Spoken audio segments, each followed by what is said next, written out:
guys, it's 21 Maxwell here. Welcome to episode number 12 of TNA Making an Impact. We're just approximately just under 2 weeks away from TNA Slammiversary. It's going to be our last pay-per-view on the bigger networks. So after we get through today's episode, we'll be able to get through the whole coverage and the whole changing in TV deals, because they certainly don't reflect what they started at, so we'll maybe lose a bit of money compared to the previous profits we've been making. But before we get to the pay-per-view, we have this Impact and next week's Impact, so we'll drill in with this week's Impact. 17 segment show, hopefully building up a bit more of the feuds going forward. Still got a couple of guys to debut, as I say, one will be coming I think next week, maybe one at the pay-per-view. We'll probably debut the other two just after Slammiversary, but it's exciting times, the roster's far better than it is in real life. Let's crack on with the show. It's TNA Making an Impact. So, 3,000 people at the MCU Arena in New Jersey. And we start a new episode of TNA Impact Wrestling, being graced by the presence of the new group taking over TNA, as of course the BC. Adam Cole, Kenny Omega, Nick Jackson and Matt Jackson. Adam Cole says, TNA Impact Wrestling. How does it feel, once again, to have some mainstream attention, all thanks to the old BC? All eyes are on this place, and it's because of us. So you'd think, because of this, that all eyes would be on TNA Slammiversary coming up. Well, you would be wrong, because as of now, we're not even booked for that show. Kenny Omega says, sort this out TNA. I know Karlee isn't here tonight, but we should all have championship matches to show that we are the elite. And if we are in these matches, then all eyes will be on TNA. Adam Cole adds to this by saying, the simple fact of the matter is, get us involved in these title matches, or your little Jeff Hardy versus Drew Galloway main event, it doesn't happen. And we'll make sure of that. So a promo from the BC, demanding to get some title matches. D42, a decent start. It was boosted by the colour commentary. Angle got the crowd hotter, and Adam Cole came across well. So happy with that, good start. Only negative was the announce team. So perfect start to the show, the BC signalling their intentions for TNA.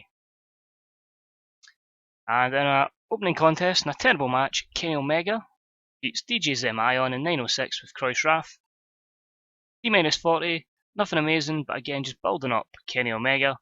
Disappointing to know that DJ Zemion is not only not suited to his gimmick, but he suffered a shoulder sprain, so we'll see how long that takes him out.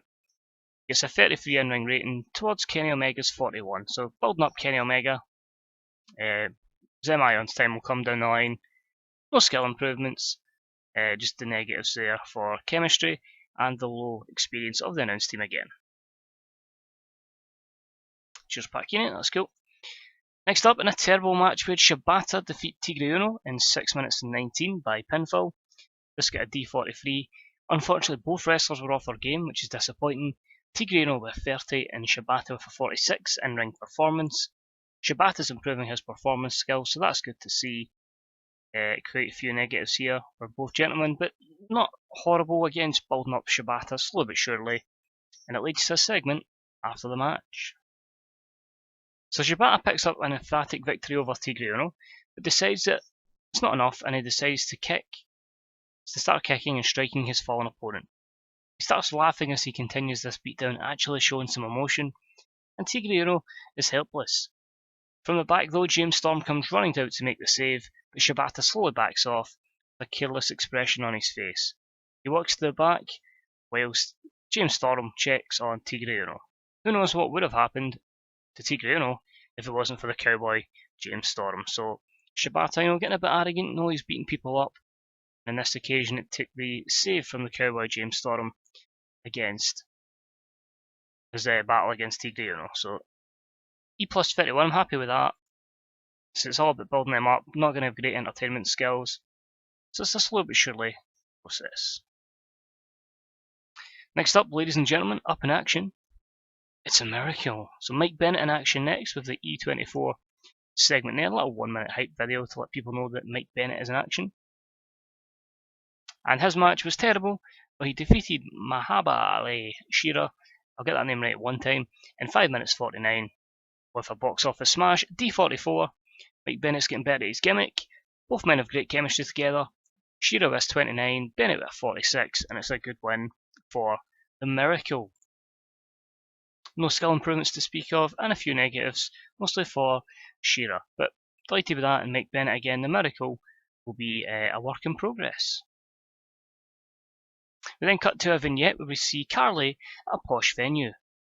She just basically has a few words to say to EC3. She says, "Ethan, it's a shame you can't enjoy such luxurious venues like this after your Aunt Dixie decided to erase you from her life. But you'll be happy to know that meeting me at this glamorous resort as your opponent at Slammiversary. So while we enjoy the VIP treatment, including the finest food and wine that this resort has to offer, you can enjoy your match tonight with Eli Drake." So D-37, so she's off enjoying food and wine, while EC3 has to get ready for another matchup. Continues the storyline. Again, working on her entertainment stat, and it's decent. I say she's going to be slow but surely, but she's going to get better ratings than Dixie Carter ever would. Next up, in a poor match, we had Ricochet defeat Jesse in 7:43 with a standing shooting star press. D47, again just giving Jesse a run of defeats here. Ricochet with 49, Jesse with 32, nothing spectacular as I say, but building these gentlemen up.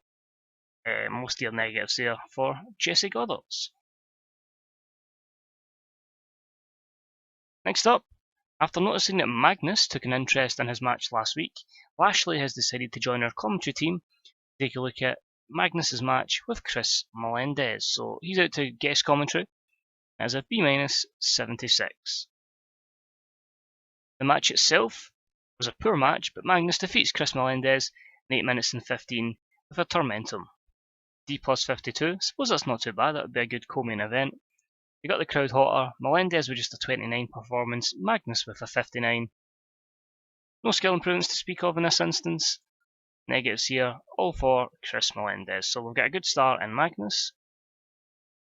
Delighted with that. He then has a promo after the match. After a victory over Chris Melendez, Magnus looks to the commentary booth where he sees Lashley clapping. So Magnus decides to ask for a microphone so he can respond to this. Oh, look who it is. It's that apparent MMA fighter, Lashley. Now I've got a question for you, Lashley. Why are you still here? Why do you still wrestle? Is it because you're just a low-level MMA fighter and you're trying to live off your wrestling legacy? Well, if you could call it that, it's from what, a decade ago? It's time to admit, you're over the hill, you're past it, let the next generation come through. Retire. Lashley looks incensed by these comments and bursts into the ring.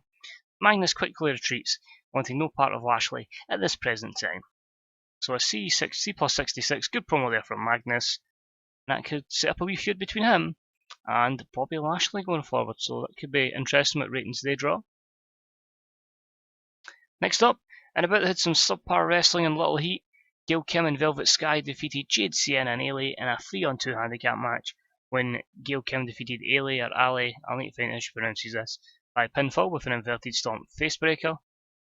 Jade's getting better at her gimmick.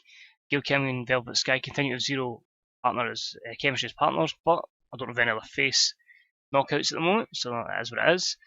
Velvet Sky with 28 was the weakest, Gail Kim with a 44, Ailey with a 31, Sienna with a 42, and Jade with a 46. That's promising that Sienna and Jade are getting to Gail Kim's level. Continues the storyline. Jade's improving her performance skills, which is ideal because she's going to be the cornerstone of the division going forward, and minimal negatives from the ones that you would expect.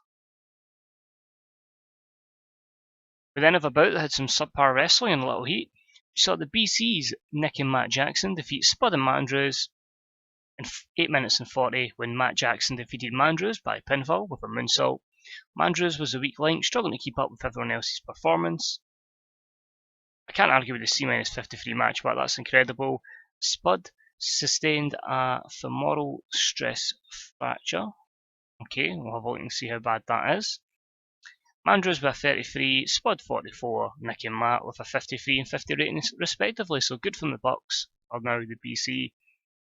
It's good to see Matt Jackson improving technical skills, Mandrew improving performance.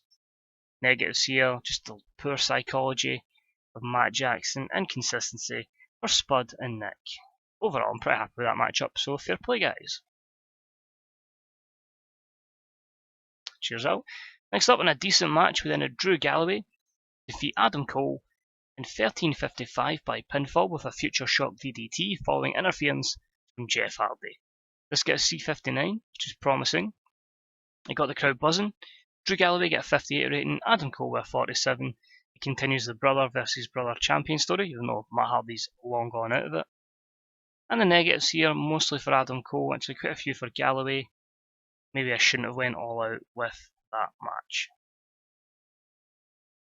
But Jeff Hardy is back after being attacked. He has returned to help Drew Galloway defeat Adam Cole. Jeff then makes his way to the back. The question is why? Why would Jeff Hardy help Drew Galloway against Adam Cole, with Hardy and Galloway set to clash in just under 2 weeks' time? A solid B79 rating there. In our main event match, in a decent match, EC3 defeats Eli Drake in 8 minutes and 57 by pinfall with a sweet meat sizzler. This is great rating for that. C63 is good. Eli Drake suffering an injury. EC3 with a 70 rating and Eli Drake with 36. My concern is that's 3 injuries in one show. We don't have a big roster to start with. No skill improvements to speak of, and the negatives here, quite a few for Eli Drake. And we finish the show with a small EC3 promo. Tonight you've witnessed again just how valuable I am to this company. So Karlee, if you're watching, which you sure as hell should be, never mind waiting to Slammiversary. Bring my opponent to Impact next week and we'll make this official. That's of course if he makes it to Slammiversary. I'll be waiting. So B77 EC3 parting off some words of war before the end of the show. Can't argue with that rating there. That gives a good segment away. Continues the storyline. And yeah, very happy with that. Let's see how we're looking with the show rating. As a C-58, it was massively ruined by the storylines not being over 59 overness, which is frustrating. I know the EC3 one probably is over, but I think the Jeff Hardy Drew Galloway one isn't, so we need to work on that. But most importantly, we've increased our pop in 19 regions. We just have to make sure next week we get storylines up to a high level again. Making sure we've got at least 3 over, because then when one flops, we've still got 2 backups, which it doesn't seem like we have at the moment. But still happy with that. There's a few storylines are taking shape, the card's starting to build up for Slammiversary, and everything will be probably concluded on next week's show. So we'll head back to the main screen. We'll have a look at the injuries, and we'll have a look at how we're going to be featuring on television going forward. Oh, Dana Brooke's pregnant. There's going to be a mini Dolph. I don't even have words. I don't have words. Oh, and apparently Shanna's pregnant as well. With none. Oh. Okay. Interesting. Alright, so that happened. TNA get a 3000. It was decent, it was hardly spectacular. I say we'll check the injuries through the injury screen. Abyss's contract's ending, so I need to do that. But 3 injuries is brutal. A 1.18 on television. I won't delete them, so I remember to check that. With Abyss's contract. So, medical. Okay, obviously we have the long-term injury for Caleb Conley, so I'm probably going to do, in fact we'll just do surgery on that just now. Medium risk. Start the surgery. Complete success. Caleb Conley should be back much sooner than first thought. The surgeons are confident that any damage the injury created will reduce dramatically. So 11 months is now 6 months and 2 weeks. So that's better. He's cut the time near enough in half. Eli Drake's 20 days, Spud's nearly 3 months, and 2 days for DJ's and Ion's fine. He'll be fine for our next show, so not too bad with that. So the television situation, which we'll probably end on. See here, it's a very mixed amount of coverage in certain places. Our size, you can see, we're 49s here, we've got okay overness in Canada, the UK is next, and then it's pretty everywhere else. Absolutely horrible in Europe, and the same you could say with Australia. But basically, we're losing the deal with Bell Express View, We're losing DirecTV. We'll be keeping with In Demand, which is going to cover Canada and US. MVS Multivision, we're losing that in Mexico. Bite TV, we have in Canada, but that'll be expiring because there's no need for that. Bravo is taking over from Challenge. The reason being, low risk levels on Challenge, high in a pro wrestling stance for Bravo. Makes sense. And Europe is going to get us very big coverage with Sky Deutschland. The problem is, like in Mexico, all these kind of places, just there was nothing there for events or they legit every other wrestling product on there, like WWE, AAA, CMLL, you name it, so they legit didn't want another wrestling product. The challenge deal finishes, so there'll be no more Explosion, so I don't have to book that 1 hour show, that's a waste of time. So that expires in 25 days, no intentions of keeping that on. We are getting rid of the other challenge deal, again for the same reasons, so then we can move over to Bravo. D47 I think we should get perfectly fine, but the high wrestling, pro wrestling stance and the high risk levels, perfect. Fight TV is a small one we'll be losing on Canada, no interest with that. Nippon TV gives us, or gave us a deal in Japan. Sport TV gave us a small deal, but we no longer have that in Europe. Pop TV agency is really small. So we're losing a lot. The same idea, like try to get deals in Mexico, etc. just couldn't happen because they had so many programs at the moment. So the only thing I can say, it looks like we're losing so many deals, which to an extent we are. But when you look at it and you see Pop is small, and you can then have a medium deal that covers Canada as well. So hopefully, as long as we're big in the US and Canada, that's all we need at the moment. We keep doing that, we get that over. High risk levels, we get more riskier matches, and it means once we're in a position, hopefully, we can have a better pull at getting into Mexican television, Japan, and these kind of places. So it's going to be a long road to get there, but I'm hoping that these have been the right decisions at the moment, focusing more so on North America, and then going for the rest of the world after that. So quite happy, again up to third in the company rankings. We'll probably drop to fourth by the end of the week. As I say, it's a shame we're losing so many deals, but it's just the way the database was set up. Just need to keep improving prestige and momentum, try and get the storylines over. As you can see here, the brother versus champion storyline wasn't over.